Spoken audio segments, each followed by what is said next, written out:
এই গল্পটি সারা নামের এমন একটি মেয়ের যে প্রতিদিন সন্ধ্যায় দাতা দরবারে ফুল ও তাসবি বিক্রি করে। সেদিনও সে তার জিনিসপত্র গুছিয়ে বাড়িতে যাওয়ার জন্য প্রস্তুতি নিচ্ছিল। হঠাৎ এক যুবক তার সামনে এসে দাঁড়ালো। তখন সারা ভয় পেয়ে গেল, কিন্তু সারা সাহস করে যুবককে জিজ্ঞাসা করল, দরবার তো বন্ধ হয়ে গিয়েছে, এখন আপনার ফুল কেন প্রয়োজন? যুবকটি ওর দিল, আমি এই সময়ই দরবারে আসি। সারার কাছে এই কথাটি অদ্ভুত লাগলো, কারণ এর আগে সেই এই যুবককে কখনো দরবারে দেখেনি। সারা দ্রুত বাড়িতে পৌঁছাতে চাইল, তাই সে যুবককে বেশি প্রশ্ন করল না। যুবকটি ফুলের দাম দিতে চাইল, কিন্তু সারা টাকা নিল না এবং সে সেখান থেকে দ্রুত বাড়ির দিকে যেতে লাগল। পথে অন্ধকার নেমে এসেছিল। সারা হঠাৎ অনুভব করল কেউ যেন তার সাথে হাঁটছে। সে পিছনে ফিরে তাকালো, কিন্তু কাউকে দেখতে পেল না। তখন এক অদ্ভুত গম্ভীর কণ্ঠ শোনা গেল। কণ্ঠটি তাকে বলল, তোমার হিজাব ঠিক করো। কথাটি শুনে সারা থমকে গেল, কিন্তু আশেপাশে কাউকে দেখতে পেল না। সারা ভয়ে তার হিজাব ঠিক করে দ্রুত বাড়ির দিকে হাঁটতে লাগল। বাড়িতে পৌঁছে সারা জুড়ে জুড়ে দরজায় কড়া নাড়তে লাগল। তার আম্মা দরজা খুলে দিল এবং মেয়ের ভীত চেহারা দেখে তিনি চিন্তিত হয়ে পড়লেন। তিনি তার মেয়েকে জিজ্ঞাসা করলেন, কি হয়েছে মা, ভয় পেয়েছ কেন? কিন্তু সারা কোনো কথা বলল না, কারণ সে জানে সে যদি সত্যি কথা বলে তবে তার মা ভয় পাবে। তখন সারা বলল, মা তুমি তো বলো মাগরিবের পরপরই বাড়িতে ফিরে আসা উচিত। সে রাতে সারা একটি স্বপ্ন দেখল, একটা অস্পষ্ট চেহারার আগে ভরা চোখ, সেই চেনা কণ্ঠ। সেই কণ্ঠটি সারাকে বলল, আজকের পর থেকে তুমি হিজাব ছাড়া বাইরে যাবে না। তখনই সারার ঘুম ভেঙে গেল। কিছুক্ষণ পর আয়নের মধুর ধ্বনি শোনা গেল। সারা স্বস্তির নিঃশ্বাস ফেলল। তারপর সে অজু করে নামাজ পড়তে বসল। নামাজ পড়ার সময় সে একটি মিষ্টি সুগন্ধ পেল। সে তার মাকে জিজ্ঞেস করল সে কোনো গন্ধ পাচ্ছে কিনা। তার মা বলল, কই না তো, আমি কোন সুগন্ধে ঘ্রাণ পাচ্ছি না। সকালে সারা যখন দরবারে পৌঁছাল তখন সেখানকার পরিবেশ তার কাছে কিছুটা অদ্ভুত লাগছিল। সাধারণত দরবারে ভিড় লেগে থাকত, আর আজকের সেখানে নীরবতা বিরাজ করছিল। তারপর হঠাৎ সারার দোকানে ভিড় জমে গেল। এত বেশি ক্রেতা চলে এলো যে তার সব ফুল তাসবি কয়েক মিনিটের মধ্যে বিক্রি হয়ে গেল। কিছুক্ষণ পর কালকে সেই যুবকটি তার সামনে এসে বলল, কিছু ফুল পাওয়া যাবে? সারা বলল, সব ফুল তো বিক্রি হয়ে গেছে। যুবকটি হালকা সে বলল, একবার ভালো করে দেখো, হয়তো আমার জন্য কিছু ফুল বাকি রয়ে গেছে। সারা অবাক হয়ে খালি জায়গার দিকে তাকালো যেখানে তার সমস্ত জিনিস বিক্রি হয়ে গিয়েছিল, কিন্তু সে যখন আবার তাকালো তখন সে দেখল সব জিনিস আগের মতোই আছে। তখন সে ভাবতে লাগলো, এটা কিভাবে সম্ভব? যুবকটি মুচকি হাসল আর বলল, এখন তো ফুল দাও। সারা চুপচাপ ফুল বের করে যুবককে দিল। যাওয়ার সময় যুবকটি বলল, এত চিন্তা করো না, এবং তোমার আম্মা যেখানে বলছে তুমি সেখানেই বিয়ে করতে রাজি হয়ে যাও, এটা তোমার জন্য ভালো হবে। এই কথাগুলো শুনে সারা স্তব্ধ হয়ে গেল আর যুবকের চলে যাওয়ার দিকে তাকিয়ে থাকতে লাগলো আর ভাবতে লাগলো, কে এই যুবক, সে এত কথা কেন বলল? সারা তখনও সেই জায়গা দাঁড়িয়ে রইল। তার মনে শুধু একটাই প্রশ্ন ঘুরপাক খাচ্ছিল, সেই যুবকটি কিভাবে জানল তার বিয়ের কথাবার্তা চলছে। কিছুক্ষণ পর সে তার বাড়ির দিকে রওনা হলো। যাওয়ার সময় তো কানে শুধু একটা কণ্ঠেই বাজছিল, জাফরান জিন, যখন তোমার সাহায্যের প্রয়োজন পড়বে তখন এই নাম ধরে ডাকবে। সারা তখন খুব ভয় পেয়ে গেল। সে বুঝতে পারছে না এসব কি হচ্ছে, আর এই জাফরান জিনই বা কে। তার মনে কৌতূহল জাগল, কিন্তু সে ভয়ও পাচ্ছে, তাই সে দ্রুত পায়ে বাড়িতে পৌঁছে গেল। বাড়িতে পৌঁছে দেখল তার সব আত্মীয়রা এসে পড়েছে। তার মা তাকে বলল, আত্মীয়রা এসে পড়েছে, দ্রুত কাপড় বদলে তৈরি হয়ে এসো। আত্মীয়দের কথা শুনে সারা সব ভুলে গেল আর দ্রুত কাপড় বদলে তৈরি হয়ে নিল। যখন সে মেহমানদের সামনে আসলো তখন তার নজর মাটির দিকে ছিল। তখন এক মহিলা বলল, মাশাআল্লাহ, মেয়ে তো অনেক সুন্দর। তখন সারার চেহারা এক খুশির ঝিলিক ফুটে উঠল। তখন সেই মহিলা বলল, জাফরান, সারাকে কি তোমার পছন্দ হয়েছে? জাফরান এই নাম শুনে সারার মন বিদ্যুতের মতো চমকালো। সে তাড়াতাড়ি সামনে তাকালো। সামনে তাকাতেই তার চোখ বড় বড় হয়ে গেল। সেই ছেলে যে প্রতিদিন মাগরিবের পর দোকানে ফুল কিনতে আসে। তখন সারা বলে ওঠে, আম্মা, ও তো সেই ছেলে। তখন তার মা আর বাকিরা অবাক হয়ে বললে, কোন ছেলে? তারা কিছু বলতে পারছিল না। তার হৃৎস্পন্দন বেড়ে গেল। সে তার মনকে বলতে লাগলো, এই ছেলে সেই ছেলে কিভাবে হতে পারে যে কালকে তাকে বলেছিল আম্মা যার সাথে তোমার বিয়ে ঠিক করেছে তাকে বিয়ে করো। তখন জাফরান মুচকি হেসে বলল, সারা, আমার মনে হয় এতক্ষণ তুমি আমাকে চিনে ফেলেছ। তার এই কথা শুনে সারা চমকে উঠল। সে নিজেকে সামলে নিয়ে তাকে প্রশ্ন করল, কে তুমি? জাফরান সারার চোখে চোখ রেখে বলল, আমি সেই যে সব সময় ছায়ার মতো তোমার পাশে থাকে। যখনই তুমি জাফরান জিন বলে ডাকবে তখনই আমি তোমার সামনে চলে আসব। এই কথা শুনে সারার হাত পা ঠান্ডা হয়ে গেল। সে বুঝতে পারল এতদিন থেকে তার সাথে যা ঘটছে তা কোন সাধারণ ঘটনা না। তখন সারা ভাবতে লাগল সে কি সত্যিই মানুষ না অন্য কিছু। তখন সারার আম্মা হয়রান হয়ে গেল সারার অবস্থা দেখে। তিনি এই বিয়ের প্রস্তাবকে সাধারণ এক প্রস্তাবই ভেবেছিলেন। তিনি তার মেয়েকে বলল, কি ব্যাপার মা, তুমি এত হয়রান কেন? সারা কথা বলতে পারছিল না, তার কথাগুলো গলাতেই আটকে রইল। সারা জাফরানের দিকে তাকিয়েছিল। জাফরানের মুখে তখন রহস্যময় মুচকি হাসি। তখন জাফরানের মা বলল, বাবা, তুমি কিছু বলছো না কেন? তোমার কি সারাকে পছন্দ হয়নি?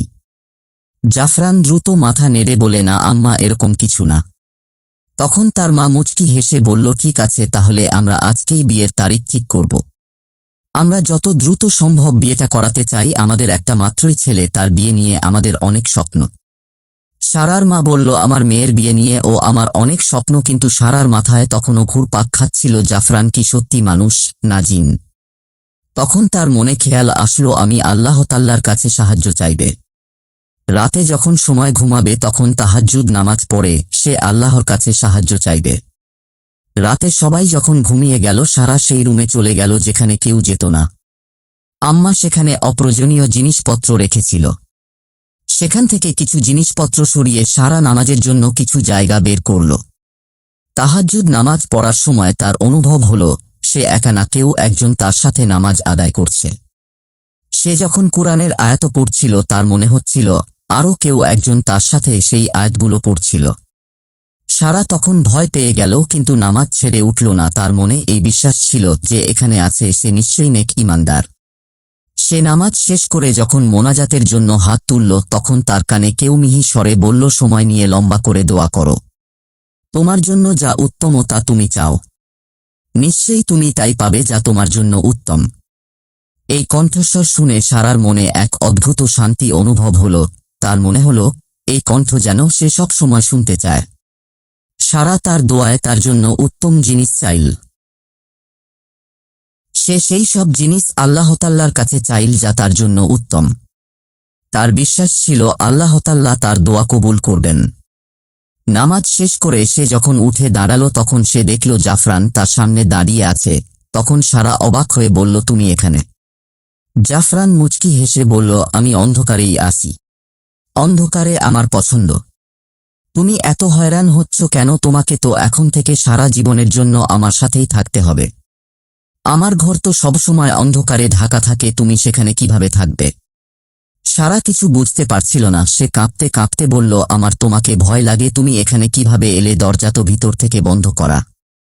জাফরান হালকা হেসে বলল, জিনদের দরজা খোলার প্রয়োজন হয় না, তারা যখন যেখানে ইচ্ছা সেখানে যেতে পারে।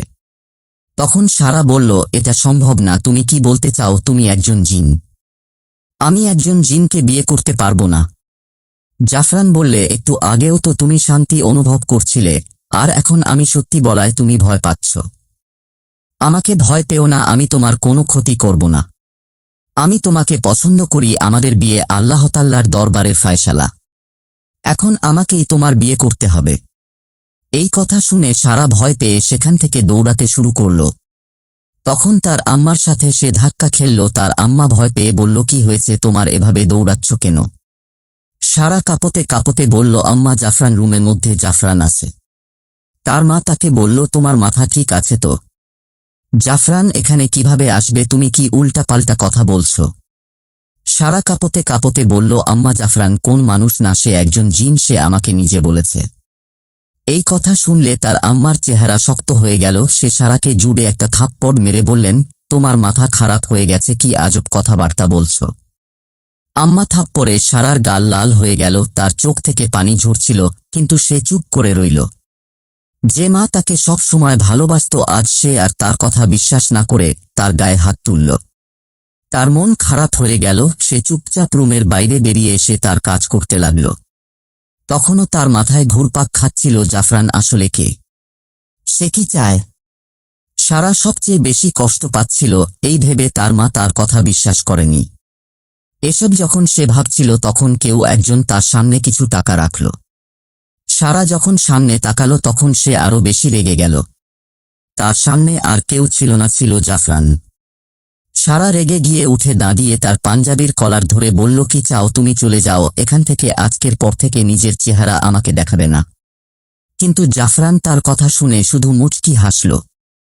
তার চেহারায় অদ্ভুত এক ঝিলিক ছিল, যেন সে প্রথম থেকে সবকিছু জানত। জাফরান বলল, তোমার আম্মা আমার সাথেই তোমার বিয়ে দিবে।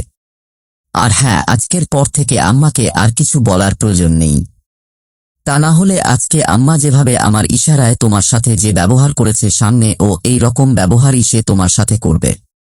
আমি তার চোখে এমনভাবে পট্টি বেঁধে দেব সে কিছুই দেখতে পাবে না। জাফরানের কণ্ঠ নরম ছিল, কিন্তু তার প্রতিটি কথার ধমকি ছিল। সারার পায়ের নিচে থেকে মাটি সরে যেতে লাগলো। সারা বলল, তুমি আমার আম্মাকে কি করেছ?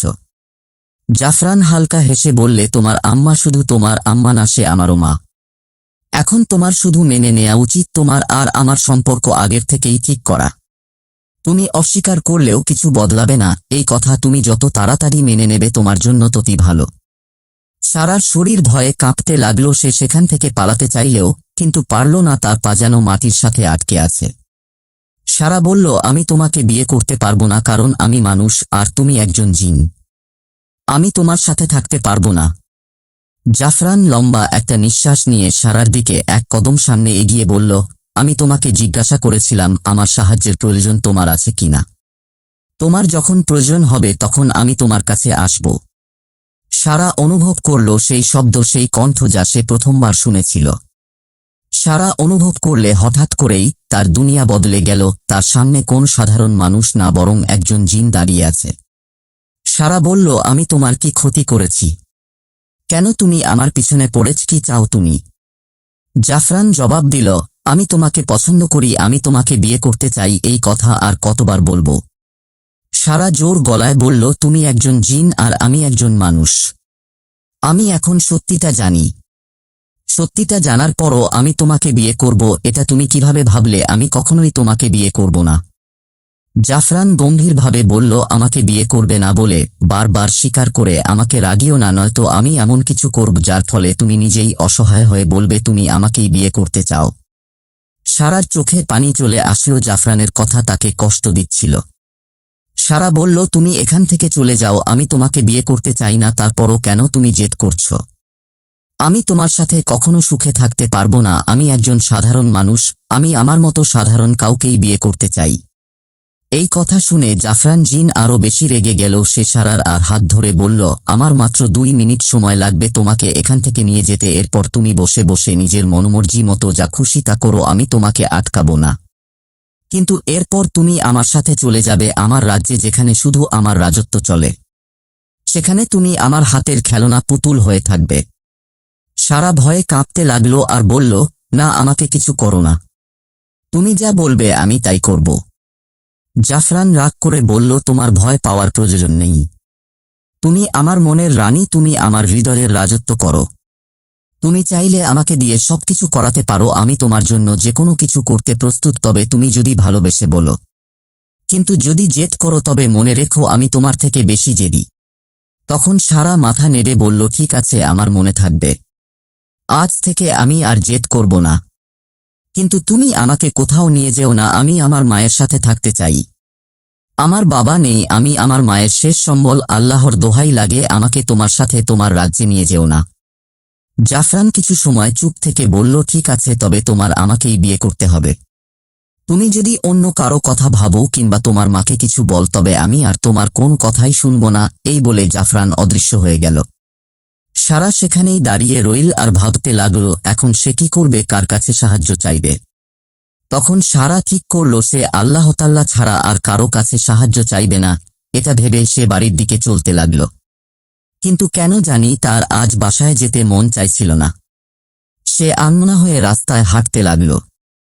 সারা দূর থেকে রাস্তার পাশে এক ফুলের বাগান দেখতে পেল। তখন তার যেখানে যেতে মন চাইল সে বাগানে ঢুকে পড়ল। সেখানের ফুলগুলো খুব সুন্দর ছিল। সে মনে মনে ভাবতে লাগল এর আগে তার নজর কেন এই সুন্দর ফুলের বাগানের উপরেনি। হালকা বাতাস বইছিল, সারা ভাবল কিছু সময় এখানে বসি। তার মনে হতো লাগলে এই জায়গার মতো শান্তি জায়গা হয়তো আর কোথাও নেই। তখন সেই বাগানে এক বুজুর্গ ব্যক্তি এল। তার চেহারা ছিল মায়াবী, এক অদ্ভুত আলোকর্ষী ছিল তার চেহারায়। সারা অবাক হলো, একজন সাধারণ মানুষের চেহারায় এত অদ্ভুত আলোকর্ষী কিভাবে থাকতে পারে।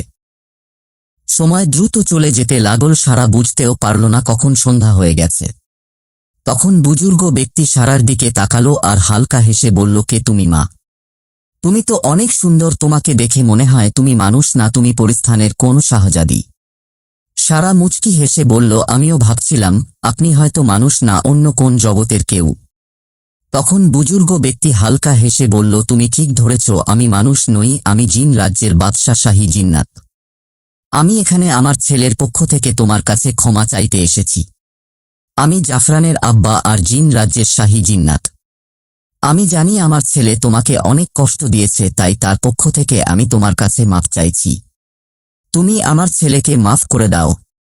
তুমি যদি তাকে মাফ না করো তবে আমাকে বাধ্য হয়ে তাকে আমাদের রাজ্য থেকে বের করে দিতে হবে।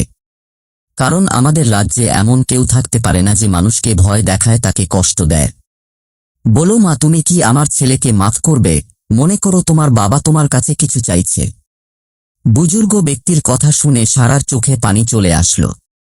শাহী জিন্নাত বলল, যদি তুমি বিয়ের জন্য রাজি হয়ে যাও তবে আমাদের অনেক বড় এক সমস্যা সমাধান হয়ে যাবে। আমাদের রাজ্যের জন্য এক নেক ইমানদার মেয়ে প্রয়োজন। যদি এক নেক মেয়ের সাথে আমার ছেলের বিয়ে হয় তবেই আমাদের রাজ্য অভিশাপ মুক্ত হবে। বলো মা, তুমি কি আমার ছেলেকে বিয়ে করবে? তুমি কি আমাদের এই অভিশাপ থেকে মুক্তি দিবে? সারা চুপ হয়ে গেল, সে বুঝতে পারছিল না সে কি করবে, এত বড় দায়িত্ব সে কিভাবে নিবে। তখন সারা বলল, আমি এর উপযুক্ত না, আমি এত বড় দায়িত্ব নিতে পারবো না। বুজুর্গ ব্যক্তি দীর্ঘশ্বাস নিয়ে বলল, আল্লাহ তাআলা তোমাকে সেই শক্তি দিয়েছেন যা দ্বারা তুমি এই দায়িত্ব পালন করতে পারবে, আমাদের এই অভিশাপ থেকে মুক্তি দিতে পারবো। আল্লাহ তাআলা যখন তোমাকে দুনিয়াতে পাঠিয়েছেন তাহলে তুমিও কারো সাহায্য করে যাও, তাহলে তোমারও অনেক নেকি হবে। তোমার সাহায্য আমাদের প্রয়োজন। বলো মা, তুমি কি আমাদের সাহায্য করবে? বুজুর্গ ব্যক্তির কথায় তার মন অস্থির হলো, সে কোন কিছু না ভেবেই বলে দিল, হ্যাঁ আমি তোমাদের সাহায্য করব। যখন সে এই কথা বলল তখন তার অনুভব হলো কোন এক মায়াজালে সে বন্দী ছিল। তার বিশ্বাসই হচ্ছে না সে কিভাবে এই সিদ্ধান্ত নিল। তার মনে হচ্ছিল কেউ তাকে দিয়ে এটা বলিয়েছে। সারা তার চোখ বন্ধ করে একটা দীর্ঘশ্বাস নিল। একটু পরে চোখ খুলে সে দেখল বুজুর্গ ব্যক্তি সেখানে নেই। সারা চারিদিকে তাকাল, কাউকে দেখতে পেল না। হঠাৎ সেই বাগানও গায়েব হয়ে গেল যেখানে সে এতক্ষণ বসেছিল। তখন এক মহিলা তাকে বলল, কে তুমি মা? তুমি এত সুন্দর হওয়ার পরও এই নোংরা ময়লা জায়গায় কেন বসে আছো? সারা অবাক হয়ে মহিলার দিকে তাকালো, সে কি বলছে ময়লা নোংরা জায়গা? সারা মনে মনে বলে, একটু আগেও তো এটা অনেক সুন্দর বাগান ছিল। তখন সারা চারপাশে তাকালো, তখন সে আশ্চর্য হলো সেখানে সত্যিই ময়লা স্তূপ ছিল। সারা হয়রান হয় সেখান থেকে উঠে দাঁড়ালো আর নিজের কাপড় ঝরতে লাগলো। তার ঘেন্না হতে লাগলো সে কেন এই ময়লা আবর্জনার মাঝে বসেছিল। সে দৌড়াতে লাগলো বাড়ির দিকে। বাড়িতে পৌঁছে সে বাথরুমে চলে গেল। তার মা হয়রান হয়ে তার পিছু পিছু এসে দরজার বাইরে দাঁড়িয়ে পড়ল। জানতে চাইলে, কি হয়েছে তোমার? শরীর কি খারাপ? ঘরে এসেই বাথরুমে কেন ঢুকলে? সারা বাথরুম থেকেই উচ্চ গলায় বলল, কিছু ঠিক না মা, আমার মনে হচ্ছে আমি পাগল হয়ে যাব, আমি বুঝতে পারছি না আমার সাথে এসব কি হচ্ছে।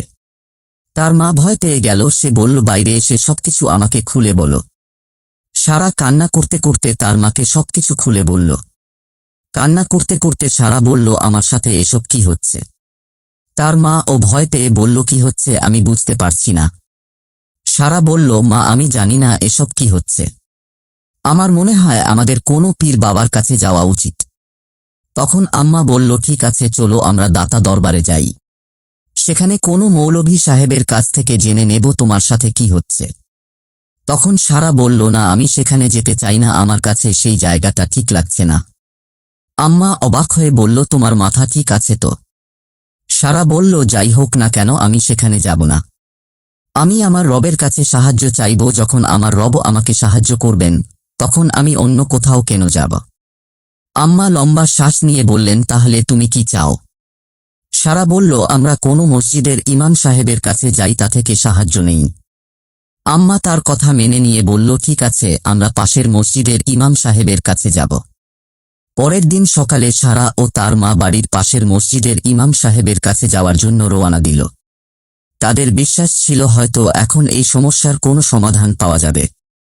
সারা আর সব কাহিনী ইমাম সাহেবকে খুলে বলল। তখন তিনি গভীর চিন্তায় পড়ে গেলেন। কিছু সময় চুপ থেকে তারপর বললেন, তুমি জুম্মাবারে এসো, আমি দেখছি কি করা যায়। সারা বাড়িতে এসে তার আম্মাকে বলল, আমি কিছুদিন কাজে যাব না।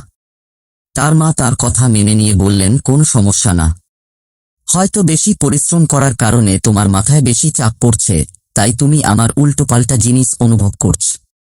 সারা ভাবল হয়তো এরকমই কিছু হবে, তাই সে কিছুদিন ঘরেই থাকল। সে ঘরের বাইরে বের হল না, আম্মাও তাকে কোথাও যেতে দিলেন না। জুম্মাবারে সারা তার মাকে নিয়ে ইমাম সাহেবের কাছে গেল। তিনি সারাকে বসতে ইশারা করে বললেন, তোমার সাথে আমার জরুরি কথা আছে। ইমাম সাহেব বলল, তুমি কি কখনো কোন দরবারে গিয়েছ? সারা বলল, আমি দাতা দরবারের বাইরে ফুল আর তাসবিহ বিক্রি করি। ইমাম সাহেব দীর্ঘশ্বাস ফেলে বললেন, সেখান থেকেই এই জিন তোমার পিছু নিয়েছে। ইমাম সাহেব মাথা নিচু করে বললেন, সে এখনো তোমার সাথে আছে, তবে ভয় পাওয়ার কোনো প্রয়োজন নাই। আমি তোমাকে একটা আমল দেব যা তোমাকে 7 দিন করতে হবে। সারা কোনো দ্বিধা না করে সম্মতি দিল। ইমাম সাহেব তাকে সূরা জিনের অজিফা দিলেন আর বললেন, এই আমল তোমাকে তাহাজ্জুদের সময় করতে হবে। তাহাজ্জুদের সময় সারার খুব ভয় হতো, তার মনে হতো কেউ তার সাথে নামাজ আদায় করছে, কিন্তু সে হাল ছাড়ল না এবং 7 দিন এই আমল সে করল। শেষ দিন যখন সে আমল শেষ করল তখন তার মনে হলো তার কাঁধ থেকে যেন ভারী বোঝা নেমে গেছে। তার মনে অদ্ভুত শান্তি লাগল। সারা তাড়াতাড়ি ইমাম সাহেবের কাছে গিয়ে বলল, আমি 7 দিনের আমল শেষ করেছি। ইমাম সাহেব হাসলেন আর বললেন, এখন 7 দিন সূরা আর রহমান তেলাওয়াত করবে, আর তোমার কাছে একটি পানির গ্লাস রাখবে। যখন সূরা তেলাওয়াত শেষ হবে তখন আল্লাহ তাআলাকে হাজির নাজির করে সেই পানিতে ফু দিয়ে সেই পানি পান করবে। ইনশাআল্লাহ এরপর তোমার উপর সেই জিনের আর কোনো প্রভাব থাকবে না। সারা ঠিক তাই করল। শেষ দিন যখন সে ঘুমালো তখন সে স্বপ্নে দেখল জাফরান জিন এসেছে। সে নরম গলায় বলল, ভালো হতো যদি তুমি আমার সাথে আমার রাজ্যে চলে যেতে। যাই হোক, আমাদের সম্পর্ক সবসময় থাকবে। তুমি যখন আমাকে স্মরণ করবে তখন আমি অবশ্যই আসব। আমি জানি তুমি আমাকে ভয় পাও, কিন্তু ভয় পেয়ে না, আমি তোমার কোনো ক্ষতি করব না, এটা আমার ওয়াদা। আমি তোমার পবিত্রতা, তোমার ইবাদত, তোমার সততার মুগ্ধ হয়ে তোমাকে ভালোবাসতে শুরু করছিলাম। আমি তোমার শরীর দেখে তোমাকে ভালোবাসিনি, বরং তোমার আত্মা, তোমার পবিত্রতাকে আমি ভালোবেসেছি, তাই আমি এত সহজে তোমাকে ছেড়ে যাচ্ছি। যদি কখনো আমার সাহায্যের প্রয়োজন তোমার হয় তবে আমায় ডেকো, আমি অবশ্যই আসব। স্টোর রুমের জানালার কাছে একটি সুন্দর মালা রাখা আছে।